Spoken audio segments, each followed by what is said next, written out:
ఏంది గాయననా? గట్టిగా మైక్ ముంగట మాట్లాడతానికే రాదు, గాయనేం లీడర్రా? గా పార్టీల సీనియర్ లీడర్ మంచి మాటకారి కదా, మన కండువా కప్పుకుంటాడేమో. పారు మాట్లాడు. మాటకు మాట, తిట్లకు తిట్లు. రాజకీయంలో గీలేనయ్యా కావాల్సింది. అబ్బో, గా లీడర్ మస్తు ఖతర్నాక్ సారు.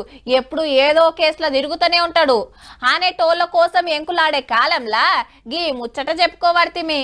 నేరాలు ఘోరాలు చేసిన వాళ్ళని అసెంబ్లీకి పార్లమెంటుకు పంపుడైంది. గసంటోళ్లకు టికెట్లు ఇయ్యద్దు, పోటీకి పంపొద్దు.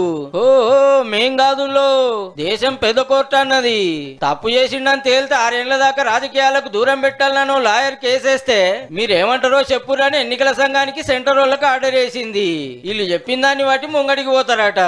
అవు మరి, మర్డర్లు, రేపులు, ధమ్కీలు, కబ్జాలు, కొట్లాటలతోనే ఆరుపారు కాబట్టి గిసొంటి ఉత్తమ లీడర్లు 100కి 40 మంది ఉన్నారట మన పార్లమెంట్ లా. కేసులు ఏండ్లక మనం పెండింగ్ పడు తప్పితే శిక్షలు పడ్డదైతే లేదు. గట్లనే ఒకరిద్దరు జైలుకు పోయినా పోటీ చేసుడే, ఎలక్షన్ల గెలుసుడే. ఎన్ని కేసులుంటే అంత తోపు లీడర్ అనుకునే జమానా.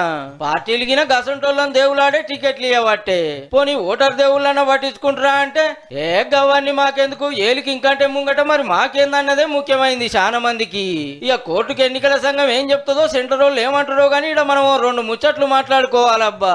దేశంలో ఏ పార్టీని తీసుకున్నా దందాలు, దౌర్జన్యాలు, మర్డర్లు, స్కాములు చేసిన వాళ్ళతోటి కలకలలాడబట్టే ఇవి శాతగానోడు లీడరే కాడన్నట్టుంది కథ. గెలిస్తే మంత్రి పదవులు, సకల మర్యాదలు. దేశంలో పరిస్థితి గిట్లుంటే క్రిమినల్ కేసులున్న వాళ్ళని రాజకీయాలనే ఉండొద్దు, అసెంబ్లీకే రానియొద్దని ప్రశ్నిస్తే ఎట్లా సారు? మన ప్రజాస్వామ్యం ఏమైపోవాలి? ఎన్ని కేసులున్నా మన బతుకులు రాతలు రాసే భాగ్యం వాళ్ళకంచి గుంజుకుంటామంటే ఒప్పుకుంటారా? నిజంగానే మురికిలేని రాజకీయాలు కావాలంటే పార్టీలను ఉద్దర సలహాలు అడిగే బదిలి గసంటుత్తములు ప్రజాసేవకు పనికిరారు అని మీరే ఆర్డర్ అయ్యి కథం.